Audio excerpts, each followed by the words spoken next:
Bienvenue dans le débat consacré à l'Iran et à son bras de fer avec les États-Unis. Un mois après la répression sanglante du régime, le guide suprême Ali Khamenei a accusé vendredi les manifestants d'essayer de contenter Donald Trump.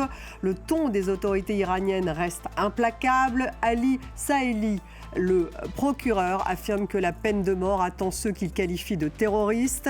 Narges Mohammadi a été condamné à un total de 7 ans et demi de prison. Le prix Nobel de la paix 2023 avait été arrêté le 12 décembre après sa prise de parole lors d'une cérémonie en hommage à un avocat retrouvé mort. Les autorités iraniennes ont également annoncé hier l'arrestation de 3 personnalités politiques, dont le chef de la principale coalition réformatrice du pays, Azar Mansouri. La répression continue alors que se poursuit aussi le bras de fer avec les États-Unis sur fond de négociations. Le secrétaire de la plus haute instance de sécurité en Iran se rendra demain mardi à Oman, pays médiateur dans les pourparlers sur le nucléaire.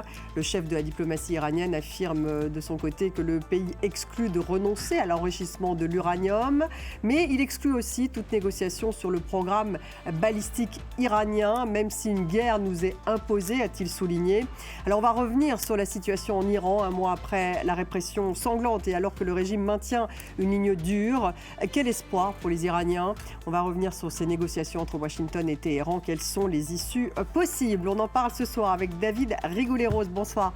Merci d'être avec nous, de participer au débat. Vous êtes rédacteur en chef de la revue Orient Stratégique.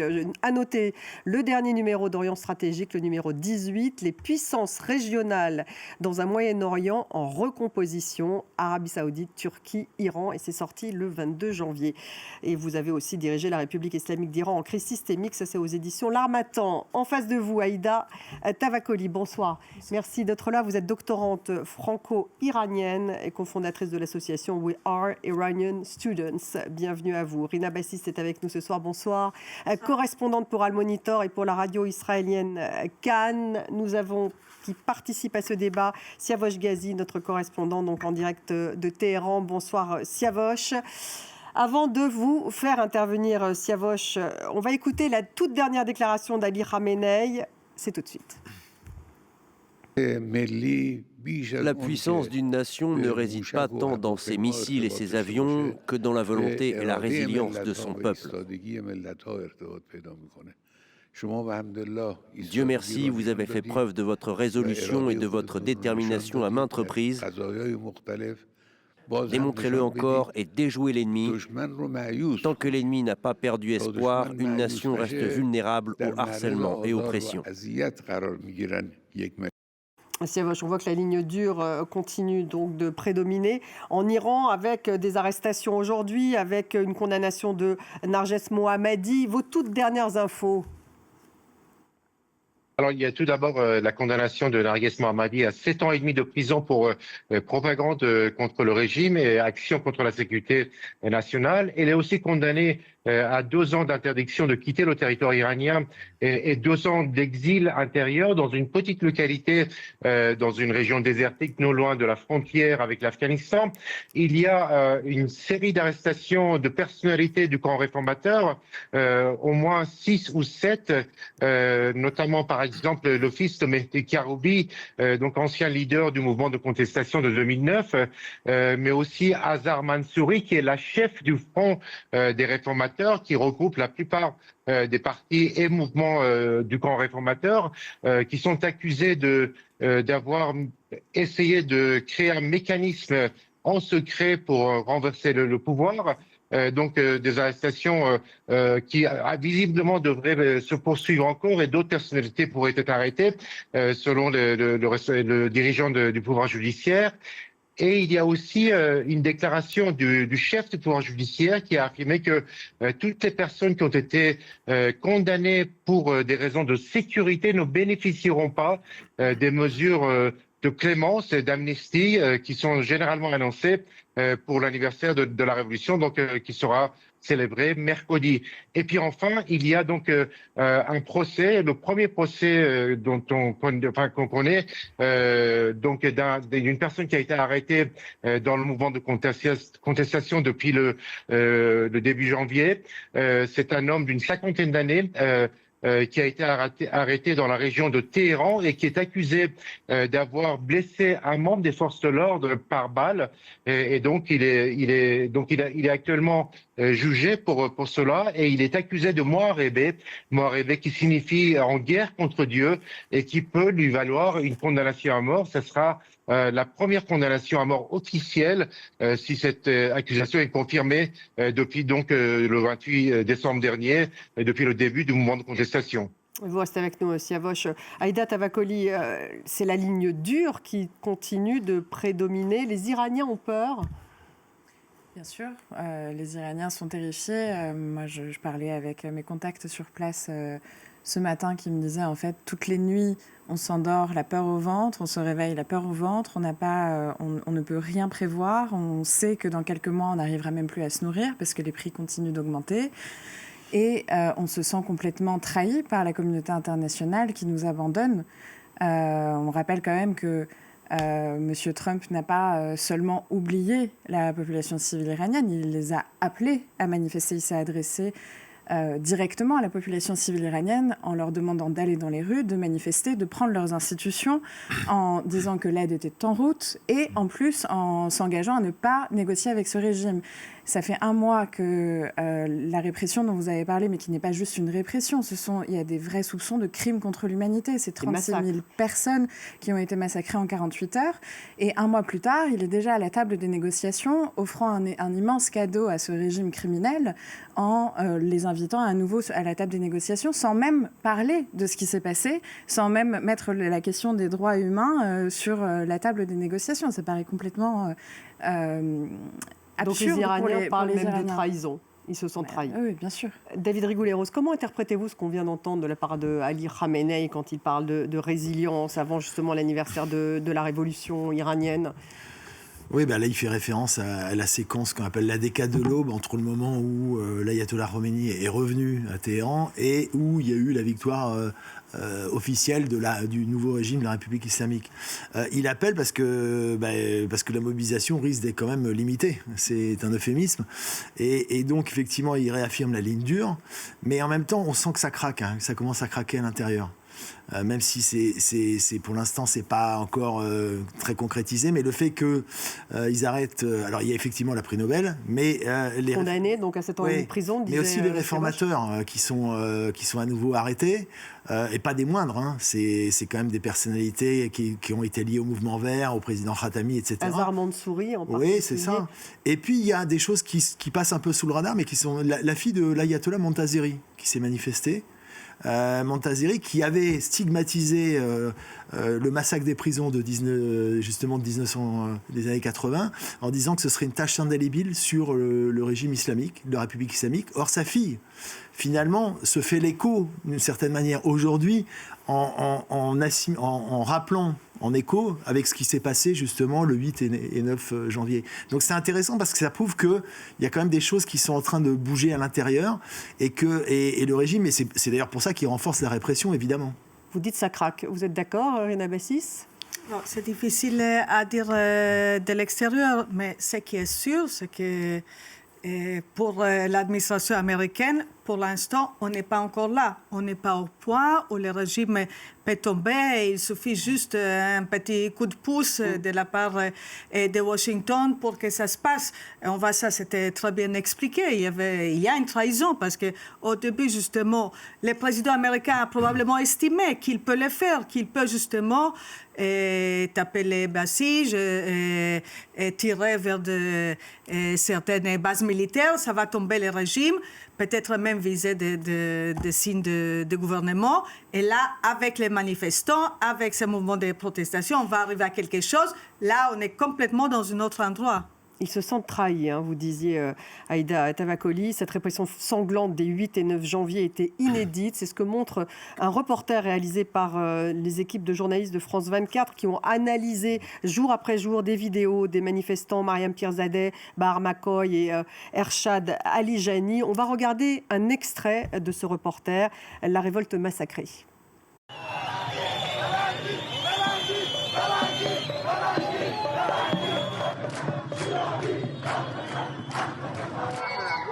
Que le régime chute, on devient fou. C'est hallucinant. Des vraies scènes de révolte. Les gens sont très déterminés. Sur plusieurs axes principaux, les commerces sont fermés. Il y a des personnes blessées au visage.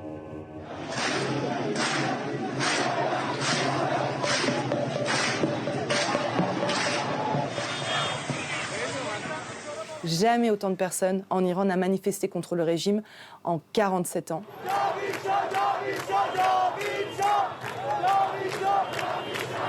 Sur les réseaux sociaux, on voit beaucoup de vidéos de Téhéran, de Shiraz, de Mashhad, d'Abadan, d'Ahvaz. Ça s'enchaîne et on voit des foules. Et soudainement, le pays plonge dans le noir. L'ensemble du trafic Internet d'un pays de 90 millions de personnes est tombé à zéro, littéralement. Cette coupure Internet, elle fait craindre le pire, puisque c'est toujours le même modus operandi de la part du régime. C'est couper Internet pour massacrer à huis clos. Comment vas-tu? Vous n'avez plus Internet? Reza, tout va bien? À partir de là, les seules sources d'informations proviennent de quelques centaines de connexions Starlink. Là-bas, cette nuit-là, ça va basculer dans l'horreur.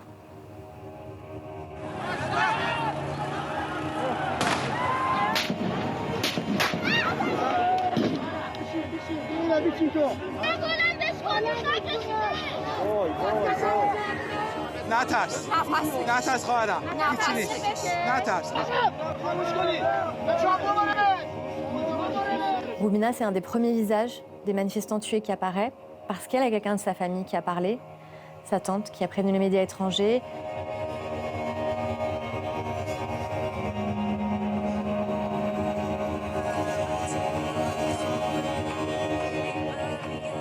روبینا دانشجوی دانشگاه شریعتی رشته مد و دیزاین پارچه و لباس بود. تصمیمم داشته روبینا که به اعتراضات بپیونده. بعد از اون رفته تو اعتراضات شرکت کرده و دیگه خبری ازش نداشتیم. گویا دوستانش با خانواده تماس میگیرن که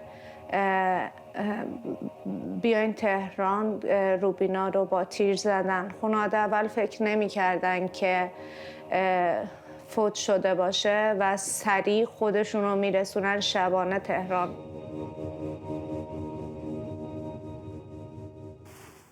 C'est un reporter bouleversant que vous pourrez retrouver d'ailleurs à www.france24.com ou aussi sur YouTube. Aïda Tavakoli, vous parliez de trahison, c'est un massacre inédit après une révolte inédite. Est-ce qu'elle va marquer l'Iran profondément? Est-ce que ça pourrait recommencer finalement? Absolument, et on parle de ce blackout très justement. On a les moyens aujourd'hui en Europe d'éviter que ce blackout arrive à nouveau. C'est-à-dire que de toute façon, la rupture entre la société civile iranienne et le gouvernement iranien est consommée. C'est quelque chose, la rupture est totale politiquement. Cette population iranienne qui est la plus peuplée du Moyen-Orient, qui est aussi la plus instruite, qui à 70% a aussi moins de 40 ans, c'est une population qui est très jeune, très instruite, très dynamique, a décidé formellement que ce gouvernement ne les représentait plus.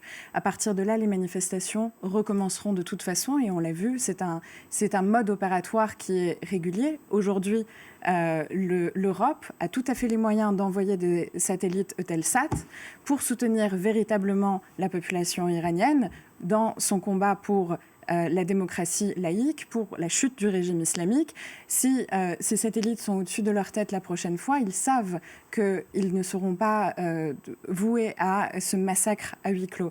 Il y a beaucoup d'autres moyens aussi qu'on peut activer, qu'aujourd'hui ni l'Europe ni les Nations Unies ont activés, qui laissent la population iranienne entre les mains d'intérêts géostratégiques militaires sur lesquels ils se. Et vous avez l'impression qu'aujourd'hui ils ont peur, mais qu'ils retourneront dans la rue? C'est-à-dire qu'il n'y a pas d'autre option. C'est-à-dire l'option de rester chez soi sans pouvoir ni se nourrir, sans avoir d'eau. Parce qu'on rappelle quand même que le pays est en faillite hydrique. Ce n'est pas une crise hydrique. La faillite hydrique, c'est structurel. Ça vient d'une obligation constitutionnelle du régime d'autosuffisance alimentaire qui vient de leur idéologie et qui est donc dans leur ADN, qui fait que sur un territoire aride, on essaye de nourrir 90 millions de personnes. C'est structurellement pas possible. C'est un gouvernement qui est en faillite aujourd'hui. Et par ailleurs, la rupture qui est consommée, elle n'est pas due aux sanctions. On parle de la situation économique économiques, effectivement, c'était un déclencheur. Mais les sanctions ne sont pas responsables de la répression, les sanctions ne sont pas responsables des tortures, les sanctions ne sont pas responsables des arrestations, elles ne sont pas responsables non plus de la politique extérieure du régime. Pardon, je finirai par là. Mais l'idéologie du régime anti-occidental, elle n'est pas simplement idéologique. Ils ont envoyé des drones quand même en Russie pour pouvoir massacrer l'Ukraine. Ils ont armé et entraîné le Hamas pour commettre le 7 octobre. Ils ont quand même prouvé depuis 25 ans que les négociations n'aboutissent pas puisqu'ils ont 400 kilos d'uranium enrichi. Donc aujourd'hui, il y a quand même... on met sur la table le nucléaire iranien. Alors, c'est un sujet qui était valable il y a peut-être 10 ans, mais aujourd'hui, ça n'a absolument aucun sens. Il est aujourd'hui sur la table. Et on va y revenir, mais juste avant, je voudrais qu'on voit un deuxième extrait de ce reporter sur justement, vous allez voir un extrait particulièrement difficile. Cette nuit-là, Ali se rend une nouvelle fois aux manifestations avec des amis à Karach. Il a manifesté tous les jours depuis le début du mouvement.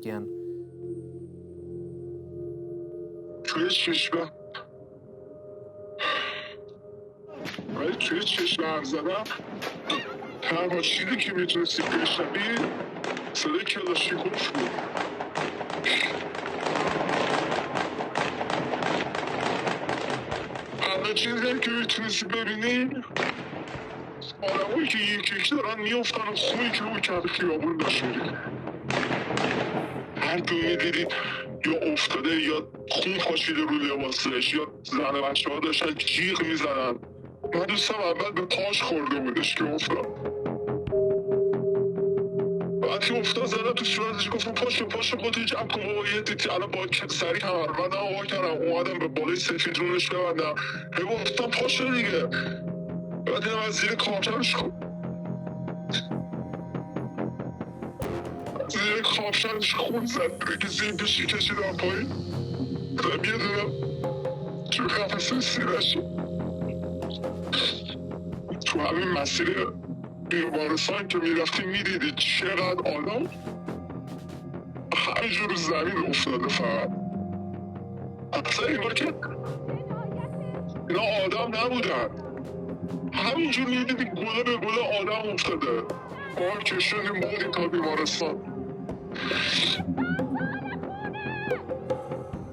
ولی خب پرستو با تموم کرده کاری شده میشه که کف اورژانس به قدری خون بود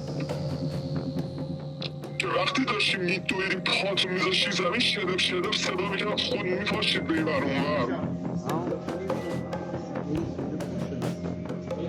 خود دکتر و پرستاره اونجا اصلا نمیدونستن چی کار کنم. David Rigouleiro, c'est particulièrement difficile parce qu'effectivement, c'est les Kalachnikovs, c'est le bruit des Kalachnikovs. Ces témoignages, les voix ont été transformés, bien sûr, pour leur sécurité, mais ils se communiquaient donc avec les journalistes de France 24 pour faire connaître au monde. En fait, c'était ça aussi, que le monde sache d'où cette déception et ce sentiment de trahison, finalement, de la population iranienne. J'ai visionné l'ensemble tout à l'heure. C'est très éprouvant, très éprouvant. Et donc, heureusement que certaines choses ont pu sortir. D'ailleurs, c'est expliqué, pour sortir certaines vidéos, c'était très compliqué. C'est important. Le paradoxe de la situation, c'est que le régime a l'impression de s'être sauvé par la répression. Mais en réalité, il s'est sauvé de manière immédiate, mais il s'est condamné de manière irréversible. Parce que la rupture... Mais pourtant, il garde cette ligne dure. Donc, oui, mais parce qu'il n'y a pas d'autre solution pour lui. C'est toute idée de réforme, et c'est d'ailleurs ce qu'avaient compris les manifestants dans le prolongement du décès de Mahsa Amini, de la génération Z, que n'avaient pas forcément compris les parents, ceux qui avaient manifesté en 2009 au Mouvement Vert, qui pensaient que le régime était réformable de l'intérieur. Et à partir de Mahsa Amini, c'est terminé. Mais simplement, Mahsa Amini, c'était la jeunesse, c'était la génération Z. Là, ce qui était totalement inédit, fin décembre, début janvier, c'est que ça a concerné toutes les classes sociales et tous les âges. Et donc, de ce point de vue-là... ça marque profondément l'Iran. Il s'est passé quelque chose qui est un point de non-retour. Alors, même si pour l'instant le régime tient, mais on voit bien qu'il tient, mais jusqu'à quand ? Parce que de toute façon, en termes économiques, la situation continue de se dégrader. Il n'est pas en situation de pouvoir offrir un minimum à sa population, donc c'est intenable. Et il y a la pression externe qui est immense. Donc ça explique d'ailleurs la crispation sur une ligne d'autant plus dure, mais qui est pas forcément un bon calcul, parce qu'en réalité, sa marge de manœuvre se réduit comme une peau de chagrin. Et pourquoi vous dites ça ? Tout simplement parce que les pressions internes n'ont pas disparu. On le voit avec la répression sur les réformateurs. On sent qu'il y a une inquiétude. Et puis, les pressions externes, elle est non seulement maintenue, mais accrue. Parce qu'en réalité, par-delà les négociations, il y a une pression militaire qui est continue. Donc on voit tout de même, Rina Bassiste, que ce sont les négociations qui priment depuis une semaine. Il y a eu des négociations à Oman. Elles vont reprendre demain sur le nucléaire, sur les missiles balistiques iraniens. On va voir les images de Steve Witkoff, l'émissaire de Trump, qui est allé sur le porte-avions Abraham Lincoln, parce qu'il est là, ce porte-avions américain, le navire amiral de la force navale américaine qui a été déployé dans le Golfe. Donc ça, c'est un peu les États-Unis qui montrent les muscles. Un drone iranien a été abattu alors qu'il s'approchait du porte-avions. Ça, c'était le 3 février dernier. Et en même temps, finalement, l'objectif des Américains, qu'est-ce que c'est, Rina Bassiste ? Donc, on n'intervient plus, mais on essaye de mettre une pression maximale avec la présence de ce porte-avions en disant on peut vous protéger, Israël et les pays du Golfe, mieux avec cette armada, mais on négocie avec les Iraniens. Mais c'est ça, en fait, le cœur du problème. On a l'impression qu'en fait, l'administration Trump n'a pas justement un objectif militaire, en tout cas précis, et peut-être même pas un objectif géopolitique précis, parce que la dynamique qu'il y avait justement au moment des manifestations, et cette dynamique justement de faire quelque chose de spectaculaire, dramatique pour essayer de tomber le régime, on n'est plus dans cette situation-là. Cette dynamique était cassée justement parce que les Américains... Volontairement. Ils ont pris le temps. Ils ont pris le temps et peut-être ils ont réfléchi parce que, comme c'était dit tout à l'heure, le président américain s'est précipité pour dire on amène toutes nos forces, on vient au secours. Or, peut-être ces conseillers, ils ont dit après coup, mais on peut pas, voilà, c'est une promesse qu'on ne peut pas tenir. Et donc là, on a perdu cette dynamique, on entre dans des négociations et on sait très bien que les Iraniens, ce sont négociateurs absolument hors pair. Et après toutes les manifestations, tout ce que ça a coûté quand même à l'Iran au niveau de la scène internationale, on n'oublie pas, bien sûr, tout ce qui a coûté à ce régime aussi la guerre de 12 jours, le juin passé. Dernier. Et avec tout ça, quand même, c'est eux, en fait, qui définissent, d'une certaine façon, les cadres des négociations. Les thèmes, c'est les thèmes, bien sûr, qui étaient évoqués au début. Et au début de cette dynamique, il faut parler non seulement sur le nucléaire et les missiles, mais aussi sur le régime même, qu'il n'y aura plus cette répression terrible. Ce sujet-là, on n'en parle plus. Ça ne fera pas partie des négociations. On va justement écouter tout de suite le président iranien Pezeshkian, justement sur ces négociations entre les États-Unis et l'Iran. La nouvelle série de négociations nucléaires qui a commencé à Oman avec l'aide et le soutien de nos amis représente une très bonne opportunité de résoudre cette question de manière juste, logique, équitable et mutuellement acceptable. Nous cherchons à garantir nos droits sur la base du traité sur la non-prolifération, y compris sur la question de l'enrichissement et de la levée des sanctions injustes. Siavosh Ghazi à Téhéran, l'Iran est-elle prête à faire des concessions sur le nucléaire ? Non, visiblement, si on croit les dernières déclarations des responsables iraniens, c'est une possibilité. Déjà, le fait d'envoyer demain Ali Larijani, qui est un proche du guide suprême iranien et qui dirige de fait le Conseil suprême de la sécurité nationale, qui est en charge des grandes questions stratégiques du pays, notamment par exemple les discussions nucléaires, des négociations nucléaires, donc à Oman pour discuter des négociations avec les Américains, avec la partie omanaise. Ça montre que l'Iran passe au niveau au-dessus, au niveau supérieur dans les négociations. Donc, est-ce qu'il va faire de nouvelles propositions? Est-ce qu'il va répondre aux Américains? On ne le sait pas encore, mais ça veut dire que l'Iran cherche un compromis. Alors, quel pourrait être ce compromis? Déjà, le chef du programme nucléaire iranien a affirmé aujourd'hui que l'Iran était prêt à diluer les 400 kilogrammes d'uranium enrichi à 60%, c'est-à-dire réduire le niveau d'enrichissement à un niveau moindre, par exemple 4% ou moins de 20% pour le ramener à ce qui pourrait être accepté par la partie américaine. Ça, c'est une première concession ou un premier compromis. L'autre compromis possible, c'est que l'Iran accepte, par exemple, c'est évoqué dans les médias iraniens, accepte par exemple de ne pas faire de l'enrichissement d'uranium pendant quelques années, 3 ans, 4 ans, puis reprendre l'enrichissement d'uranium à un niveau de 4% par exemple, ou moins de 4%, donc pour satisfaire les demandes américaines. On n'a pas la capacité aujourd'hui de faire de l'enrichissement d'uranium à cause de ce qui s'est passé en juin dernier. C'est-à-dire que tous les sites nucléaires iraniens ont été bombardés et donc l'Iran ne dispose pas de centrifugeuses qui peuvent fonctionner pour faire de l'enrichissement. Donc ça pourrait être un compromis proposé par Téhéran. Merci Siavash Gazi en direct de Téhéran. Un mot justement, David Rigolero, sur d'abord cette stratégie des Iraniens. Il y a eu cette guerre des 12 jours, on en parlait en juin dernier, donc leur capacité à enrichir l'uranium a baissé, elle a été limitée, donc ils ne sont plus aussi forts qu'auparavant, pour être simple. Et quand l'Iran est disposé à diluer son uranium hautement enrichi, est-ce que ça veut dire qu'il est disposé donc à le limiter pendant un certain nombre d'années? Est-ce que c'est ça qui est sur la table avec les Américains? Oui, je crains que ça soit trop tard. Comment ? Et insuffisant.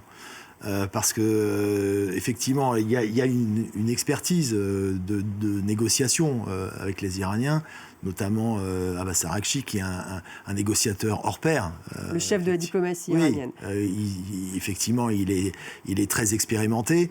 Mais là, on est à un niveau où il est vraisemblable que les Iraniens aient raté, qui sont les inventeurs des jeux d'échecs, il faut le rappeler, qu'ils aient raté ce qu'on appelle un gambit, c'est-à-dire d'accepter quand même de sacrifier un pan entier pour pouvoir préserver l'essentiel. C'est-à-dire les missiles balistiques, c'est ça l'essentiel. En tout cas, il y a le zéro enrichissement qui est demandé par les Américains. On voit mal comment ils pourraient revenir dessus, parce que ça a été répété. Et il y a la question des missiles, qui, du point de vue israélien, est même premier par rapport à la question nucléaire. Et donc, on est arrivé malheureusement à une forme de croisée des chemins, et je ne vois pas très bien comment pourra s'ajuster, même s'il y a à la base une volonté réelle de Donald Trump de parvenir à un deal. Mais les paramètres du deal... Donc vous ne croyez pas à ce deal ? Je crains que ça soit compliqué. Il y a un théâtre d'ombre, effectivement, mais la question peut se poser si aujourd'hui, il n'y a pas une forme de pseudo-négociation, des deux côtés d'ailleurs, pour gagner du temps momentanément. Et la question se pose de savoir si les Iraniens ne font pas un pari qui peut être hasardeux en prenant le risque d'une frappe militaire, en espérant préempter une forme d'effet drapeau de la population, y compris de ceux qui détestent le régime, avec l'idée que Trump ne veut pas engager de troupes au sol et ne veut pas une campagne longue. Et donc, en réalité, que ces deux variables seraient à moyen terme en faveur de Téhéran. C'est difficile à dire, mais on ne peut pas exclure ce scénario qui est très dangereux, parce que ça veut dire qu'effectivement, il y a une dynamique qui lève l'hypothèque sur une option militaire au détriment de l'option diplomatique. Vous êtes d'accord, Rina Baptiste? En même temps, vu qu'ils ont eu le temps, les Américains, d'appréhender un peu l'ensemble de l'Iran, est-ce qu'ils ne seraient pas plus préparés aujourd'hui? Est-ce qu'ils ne connaissent pas beaucoup mieux les cibles possibles en Iran avec le temps dont ils ont disposé? Bon, connaître les cibles, ça ne veut pas dire qu'il y a de bonnes cibles qui vont justement faire venir le résultat qu'on cherche. C'est ça aussi le problème des Américains. Mais là, les échos que j'ai côté israélien, justement, et on sait que Netanyahou va voir Trump mercredi. Il part demain aux États-Unis. Il va voir le président américain mercredi, justement parce que les Israéliens craignent qu'on y va vers un accord. Quelle sorte d'accord? C'est ça la question. Donc eux pensent qu'un accord est possible, alors, les Israéliens. Oui, ils n'excluent pas. Les Israéliens invoquent en fait deux sortes d'accords que les Américains pourront chercher. Ce n'est pas du tout l'accord qu'Israël cherche. Soit un accord partial, ou soit, justement, qui ne va pas voir l'enrichissement zéro, mais peut-être qui va donner des limites. Soit, comme David a évoqué tout à l'heure, une sorte d'accord d'intérim qui va justement, on va geler la situation et on parlera dans quelques années. En attendant, les Américains vont lever une partie des sanctions. C'est ça, en fait, les craintes des Israéliens. ces gens d'accord, si c'est partiel ou intérim, ça ne va pas forcément inclure le sujet des missiles balistiques, ça ne va pas forcément inclure le soutien ensuite, aussi des proxies, si c'est Hezbollah, les Houthis, Hamas, les milices en Irak et en Syrie. Ce n'est pas du tout un accord que les Israéliens veulent voir et c'est pour ça que Netanyahou il a avancé sa visite par une semaine, il va à Washington. Et si les sanctions sont levées, Aïda Tavakoli, ça veut dire que le régime reste ? Oui, et puis c'est un accord qui est donc voué à l'échec. C'est-à-dire ce que vient d'être décrit, c'est un accord qui est voué à l'échec. Même si on se met dans la tête de M. Donald Trump, qui de toute façon n'a évidemment pas à cœur ni le droit à l'autodétermination de la société civile iranienne, ni les droits humains, on le sait. Mais il est en train de dealer avec un État qui est en faillite et qui ne pourra ni empêcher de prochaines manifestations, qui ne pourra pas mettre sous scellé 90 millions de personnes très longtemps, qui ne pourra pas résoudre sa crise hydrique, qui ne pourra pas résoudre son problème de répression, qui continuera à déstabiliser la région du Moyen-Orient, qui continuera à provoquer des déflagrations comme le 7 octobre. Mais s'il y avait une frappe, Aïda Tavakoli... Quel est l'objectif politique de cet accord ? C'est un peu la question qu'on se pose ce soir. Voilà. Quelle serait la réaction des Iraniens si effectivement il y avait une frappe ? Est-ce qu'il y aurait un réflexe nationaliste ou au contraire, ils n'attendent que ça ? Ça a été démenti en juin. On a vu en juin qu'il y avait des frappes que la société civile iranienne célébrait. C'est-à-dire que là, ce matin, je parlais avec mes contacts qui me disaient « Regarde dans quel état ils nous ont mis pour qu'on en soit arrivé à demander, à désirer qu'on bombarde notre pays, qu'on bombarde les rues dans lesquelles on a grandi, qu'on bombarde les proches. On en est à se dire qu'on préfère mourir sous des bombes américaines que de mourir aux mains de ce régime. » Donc, c'est-à-dire que c'est un niveau de rupture qui est complètement déjà inédit, mais en plus, il n'y a pas de point de retour, il n'y a pas de possibilité de revenir en arrière. Donc, quel est l'objectif politique d'un accord ? Parce qu'on le rappelle, la levée des sanctions, ça ne veut pas dire juste soulager l'économie iranienne, ça veut dire réintégrer le régime islamique dans une communauté internationale, refaire du commerce avec eux. C'est ce qu'ils souhaitent, bien sûr. Voilà, et évidemment, profiter du fait que c'est la 2e réserve de gaz au monde, la 3e réserve de pétrole au monde, donc il y a des intérêts économiques derrière ça, évidemment. Mais les intérêts économiques, on ne peut pas les faire avec un régime qui est structurellement en faillite. C'est-à-dire que même pour des intérêts, si on réfléchit de façon tout à fait cynique à la Trump, ce n'est pas un deal qui est valable. Vous voyez ? David Rigoulet-Rose, dans quelle mesure justement l'Iran est-elle affaiblie ? Selon le New York Times, Téhéran travaille à la réparation de sites missiles et nucléaires. Il y a des images satellites. Il y a une réparation sur les sites des missiles balistiques plus importante que sur les sites nucléaires qui ont été véritablement endommagés. Oui, non, c'est la priorité pour les Iraniens dans la perspective justement d'une éventuelle confrontation, c'est pas les sites nucléaires. Parce que c'est sur le long terme, ça demande beaucoup d'investissement. Ils n'ont jamais voulu renoncer à l'arme nucléaire. Non, mais ça c'est autre chose. Mais en tout cas, les travaux, la production, c'est surtout sur les missiles. Ce qui explique la position israélienne d'ailleurs, l'inquiétude israélienne, parce qu'elle a été relancée à grande échelle depuis la dite guerre des 12 jours, avec l'idée qu'effectivement, il y a, du point de vue de certains membres du Nizam, du système iranien, que la confrontation apparaît potentiellement inévitable. À tort ou à raison, parce qu'en réalité Donald Trump, lui, voudrait un deal, effectivement, mais la stratégie de Donald Trump... Mais pourquoi finalement Donald Trump ne fait pas pour une fois ce qu'il a dit qu'il ferait, c'est-à-dire intervenir ? Mais il n'a pas dit qu'il ne le ferait pas non plus, hein. Parce qu'il accompagnait les manifestants en Iran en disant « on arrive ». Le critère de Donald Trump, c'est certainement pas la défense de la population iranienne en tant que tel. En revanche, il n'a jamais exclu l'option militaire si justement les modalités du deal étaient insatisfaisantes. Et en l'occurrence, il est dans une logique... Dans le fond, que souhaite-t-il dans ce deal ? Le pétrole ? Non, il veut une pression maximale pour faire imploser le régime de l'intérieur. Donc il y a quand même une volonté politique d'implosion du régime. Il y a vraisemblablement une dynamique de régime collapse, non pas de changement de régime tel qu'il y avait eu en Irak où il fallait des troupes au sol, mais de faire imploser le régime pour qu'il émerge un interlocuteur susceptible de passer une transaction. Vous y croyez, Aïda Tavakoli ? Oui, il est quand même en train de leur offrir une porte de sortie qui est un vrai cadeau. C'est-à-dire que là, le régime voit bien que chaque jour qui passe, Donald Trump perd de sa crédibilité, évidemment, avec cette armada qui lui coûte 300 millions de dollars par heure, on le rappelle. Donc, ils savent très bien que Donald Trump s'est prononcé sur cette attaque et cette intervention militaire trop tôt, sans consulter donc ses alliés dans la région, ses intérêts avec l'Arabie saoudite, et puis les midterms, on le rappelle, qui arrivent. Donc évidemment, le risque d'embrasement pour lui est pour l'instant trop élevé, manifestement. Et les Iraniens sont en train de se délecter de ce qui est en train de se passer, puisqu'il a les mains trop liées pour une intervention militaire.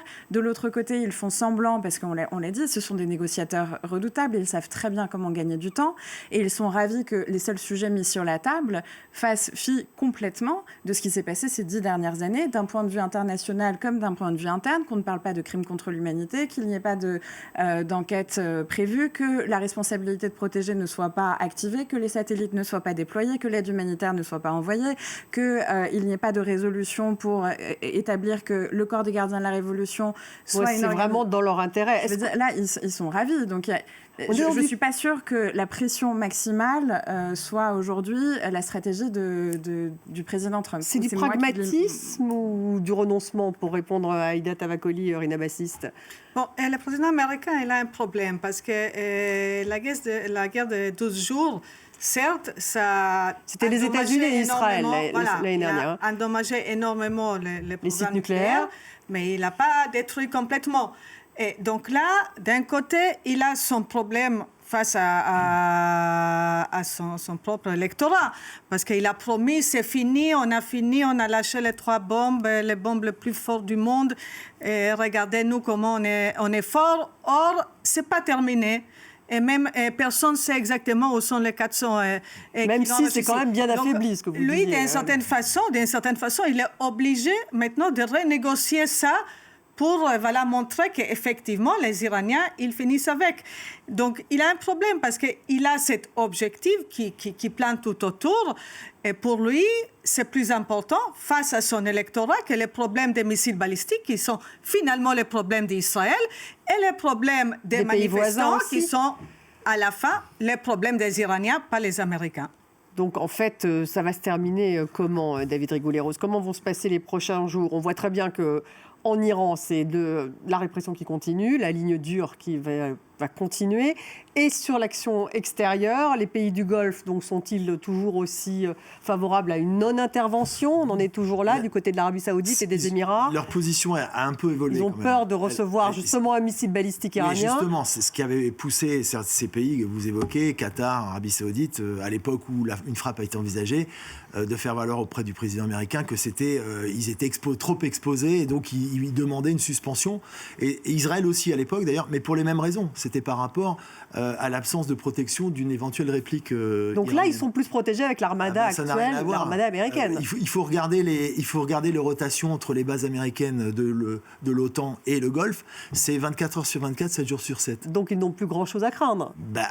Il y a toujours, mais enfin, en tout cas, le dispositif offensif et défensif a été sérieusement étoffé, on peut dire. Et donc vous pensez qu'il y aura une intervention à un moment donné? En tout cas, c'est ce qu'a dit Donald Trump. Il a demandé au Pentagone d'avoir un grand panel d'options, justement, possibles. Un grand panel avec cette option toujours possible. Mais les autres aussi, donc les négociations continuent. Aïda Tavakoli, qu'est-ce que vous souhaiteriez, vous? Quel espoir ont les Iraniens aujourd'hui? Ils en ont? Écoutez, les Iraniens savent que de toute façon, à moyen terme, ce régime va chuter. Il n'a pas la possibilité de rester en place, puisqu'il n'a plus que son idéologie et la terreur. Et ça ne suffit pas pour... Ils en sont convaincus de ça? Ils en sont convaincus. Moi, ce que je souhaite, en tant que franco-iranienne, c'est qu'on puisse dire à ce moment-là, au moment où le président américain était en train de négocier et avait encore l'illusion de pouvoir négocier, réformer ce régime islamique criminel, eh bien, la communauté internationale, l'Europe, s'est tenue aux côtés de la population civile iranienne, a sanctionné non pas 20 personnes, mais 2000 personnes, a reconnu que ce régime n'était plus légitime, a déployé tous les moyens technologiques et de cybersécurité pour soutenir la société civile iranienne. Vous croyez beaucoup en l'Europe, hein? Écoutez, si j'y crois. Alors qu'on a l'impression qu'elle n'a pas tellement voix au chapitre. Mais je veux dire, si on livre le monde à la loi du plus fort, l'Europe n'est pas la plus forte.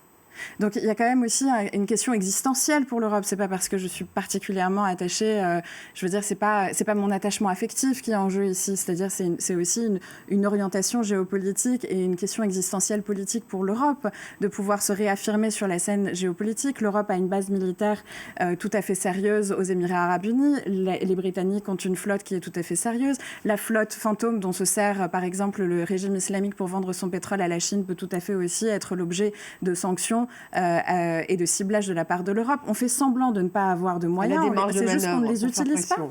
Donc on laisse bien sûr le monde au tweet de M. Trump. Enfin, je veux dire, c'est pas que l'avenir de la population iranienne que cette attitude menace, c'est aussi le nôtre. Et ça sera décidé mercredi entre Netanyahou et Trump, vous pensez, Rina Bassiste? Ah non, je pense que Netanyahou, il va pour plaider la cause d'Israël, et pas du tout donc de l'intervention ou pas cette fois? Pas du tout pour négocier avec le président. C'est pas un voyage de coordination, c'est un voyage de campagne, justement, pour les pousser vers justement l'option militaire. Et si c'est non l'option militaire, au moins pour inclure la question des missiles balistiques. Je dans suis les tout à fait négociations. d'accord. L'Europe n'est pas du tout dans le jeu. On n'a vu rien.